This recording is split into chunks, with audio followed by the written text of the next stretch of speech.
been a minute. Currently May. Tomorrow's May.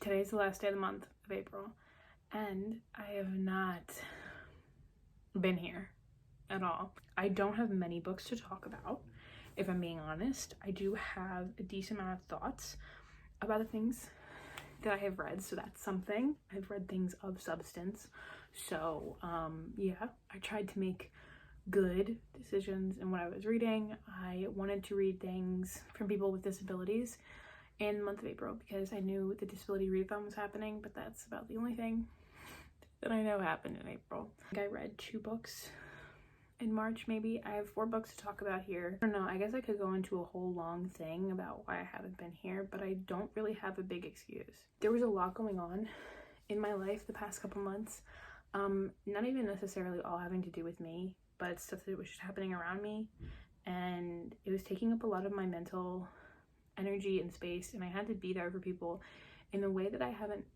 had to be there for people, and it took up everything I had. And then once that ended and people didn't need my help as much, then I kind of fell off, and I knew that was gonna happen. I knew that because I was putting so much energy into other people that I wasn't leaving myself enough at the end of the day, and I ended up crashing mentally, and it was not pretty. Hi, I look actually insane right now, but I just wanted to insert a clip warning you that this next clip of me talking is going to be me talking about some heavy topics to do with mental health, so trigger warning for depression, suicidal thoughts, suicidal ideation, and all that fun stuff. So skip ahead because it's hard. For a decent part of April and a part of March, was very depressed through a pretty bad, I guess you would call it like depressive episode. I guess we'll call it that. I don't ever know what to call it, but I was depressed. I didn't want to be here anymore. I had no love for myself. I had no care for myself, and I lost that, and that's always really hard. It's really hard when you have nothing left for yourself. The only thing that was keeping me going was the idea that I didn't want anybody to have to find me, that if there was a way for me to just go out and not have my family find me, then I would do it. But right there in that moment, that was the only thing that was keeping me going, because I couldn't find any love or care for myself. That's how bad it was. Luckily, it has eased, I think, but it's always hard when it's bad like that for that long. We're talking weeks, whole days and weeks where I'm just numb and I feel nothing, and every time I'm by myself, I just have the overwhelming thought and idea that I don't want to be here anymore. That's really hard because to recover from that feels really intense. I always have to kind of go through a recovery when it's that bad, where I just kind of feel raw. I feel scared. I feel scared of myself because I don't fully trust my brain. So it's kind of like this, I'm in that recovery stage right now, trying to figure out if I can trust my brain again, and I'm not trying to sabotage myself. So I'm trying to give myself kindness. You hear a lot of noises. It's summer. It's basically summer, even though I think it's technically still spring. It's summer, so people are outside and they're crazy and there are kids around and stuff like that. Let's just hop into the books that I read recently. The very first book that I read was Lumberjanes volume 15. I ended up rating this 3.5 stars. I thought it was better than some of the other ones that I had read that I felt were just like filler volumes. I thought it was pretty good. I enjoyed it. I don't have any other thoughts. I mean, I'm 15 volumes into this series, for goodness sake. I don't have any like huge thoughts to take away from it. If I look like a baby, it's because I am. Do you see that? And then I have another one in my hand, and then this one's really pretty. I had 2 tests done. I had an EMG and an echo done, and I just feel like I've been battered. Since I'm talking about the bruises in this clip, bruise update. Do you see that? It got so much more ugly. Like, I've never had bruises like this before. And then this one on my hand, you can like barely see it anymore. And then this one just keeps getting worse. This is now like the 10th. So this bruise is almost 2 weeks old. And it still looks like this. Hopefully I don't have some weird internal bleeding. This one was also a graphic novel, and that was The Sacrifice of Darkness. It was written by Roxane Gay, and I believe the rest of the authors were the illustrators, and that is Tracy Lynn Oliver, Rebecca Kirby, and James Fenner. 5 out of 5 stars. Absolutely freaking phenomenal. Amazing. Beautiful. Wonderful. Stunning. It's very rare that I read a standalone graphic novel that I think is really, really good and can stand alone. Most of the time, series are where it's at in terms of graphic novels, but this just had such a good flow and explained things to me, and I didn't know what it was about.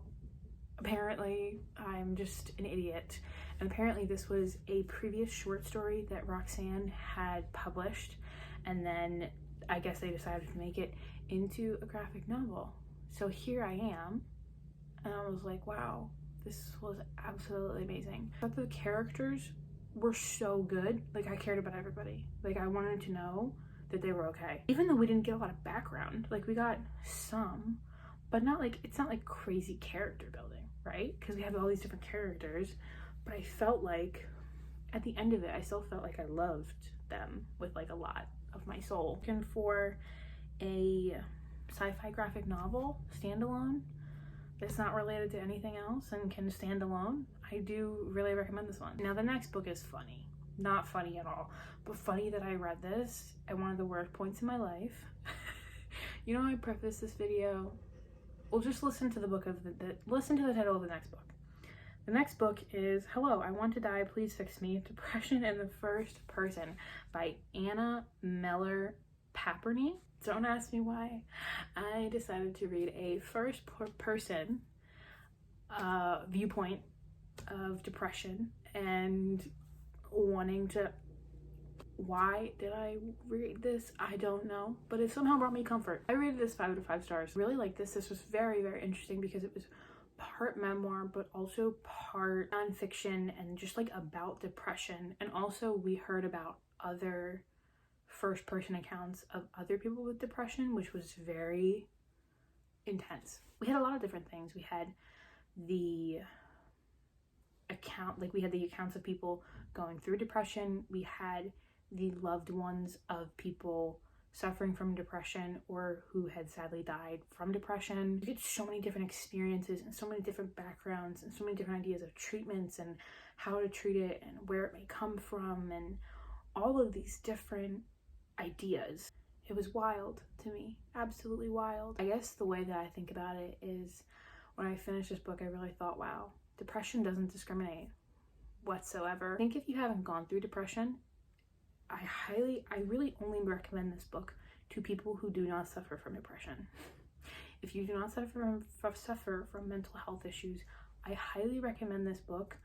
I think it was very, very good, and I think it gives a very accurate description of what it's like to be in someone's head who's going through depression and specifically suicidal ideation. I think it's very real and it's very raw, and I liked it. If you don't know what it's like and you want to know what somebody is thinking, I do recommend this. And just if you don't know anything about depression in general, I do think this is also very interesting. That being said, if you have mental health issues, if you suffer from depression, this is not a book I would recommend. I do think it is the definition of triggering. It really is. It is very, very intense. I don't know, maybe I've just gotten good at not being triggered anymore. I would have, if I had tried to read this book a couple of years ago, oh my gosh, it would have been really hard. Like the first sentence, I wouldn't even want to look at the title years ago. It is not for people with depression. I found it oddly comforting, but I think it's mostly to inform people who do not suffer from it. I thought it was amazing. I thought it was well written. I liked it a lot. I didn't like it. I thought it was good. Anyway, on to the next book. The very last book that I read was Broken Places and Outer Spaces, Finding Creativity in the Unexpected by Nady Okorafor. And this was very interesting. I picked it up because it was the Disability Readathon month for this month. And I wanted to read things by people with disabilities. The author specifically went through this thing where, I believe it was because of scoliosis. I don't exactly know. I was kind of like in and out of it as I was reading it, but it was still very good. Very, very good. Highly recommend. But basically she had to have spinal surgery, and it ended up temporarily paralyzing her. And then she had to get her, basically, like, she had to relearn how to walk and all of this stuff. And she'd been an athlete before then. Kind of just her relating this story and how it led her into becoming a writer and really like exploring her creativity. You know, a specific part of the book that I really related to were like her hospital scenes. It's very relatable. If I've ever been in a hospital after a major surgery for any length of time, I did find it highly relatable. I'm not gonna rate it. I don't like rating things that are purely memoir. Like the last book was like memoir but also like informative. This was just a memoir and I loved it. If I were to rate it, I would rate it a 5-star. Like, it was really good. It was well written. It kept me engaged. It was fast. She did a wonderful job narrating it. But I just don't feel comfortable really. The lawn men are here. And yeah, I just don't feel comfortable rating it anymore. So that is all I have for this video. I'm gonna go. My lawn men are here. It's loud and I don't want to wait another 15 minutes till they leave. So I hope you enjoyed this video. I hope you're still here. And if you are, say hi down below. Let me know what you read recently. I really want to know. What are people reading? I know Shadow and Bone came out. So watch that. I wanted to read it first, that's why. And I haven't, so it's a mess. It's a mess, but I hope you're still here. And thanks for sticking around if you are. So hopefully I'll see you in the next video. Bye.